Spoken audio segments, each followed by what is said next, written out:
Hi, and welcome back. Today I'm back here at the One Stop with Steve Barry. And you might know Steve, he is our Director of Enrollment Services and also our Director of Athletics. So I wanted to ask Steve today just to talk to us briefly about our student athletes and maybe some of the issues that you as faculty might encounter, particularly when students are in competitive sports, say in the fall quarter.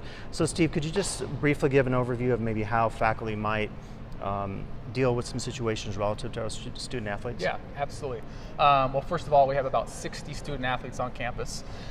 We have, one program with soccer, both men's and women's, and their season starts in the fall, and it actually starts in the summer. We get them here beginning of August, and practices start, and so that will run all the way through our fall term, and possibly, depending on how well they do, into our winter term. So that follows their traditional season of competition, I guess you could say, and that's when a lot of our travel takes place, and a lot of our games are during the day. So, if students are signed up for night classes, they miss a couple classes here and there.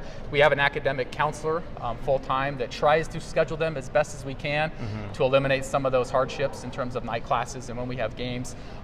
Some of them you just can't get around when students are approaching graduation, so on and so forth. So we send out announcements about, hey, game time today, game time coming up. We try to be really proactive with our instructors and let them know that there may be missed classes, and then they're obviously forced to make that work up.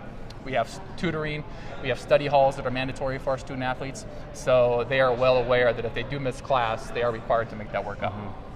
And we've also, through our scheduling meetings, I know we've worked on blocking some schedules. So one challenge with student athletes is not only are they off campus competing, but sometimes they have their practices. So typically I think we've done a good job at trying to block that so there shouldn't be conflicts with practices, right? Correct. Is that generally the case? Yeah. Again, we try as best we can. One of the little obstacles being a small school and limited resources is the availability of trainers. We partner with Barton Hospital. They supply us our trainers, and again, they can only have trainers available in the afternoon. So that forces us to adjust our practices to the afternoon, which again conflicts with some classes. Again, we try to minimize that as best as possible.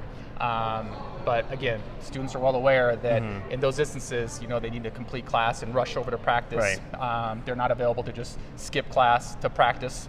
But again, letting instructors know when they may need to leave early or show up a little bit late. It's communication, and our academic advisor does a good job of staying in touch with instructors too. Okay. Well, great, Steve. I appreciate you coming by talking to us today about student athletics here at LTCC, and thanks for everything that you do for our students. Thank you.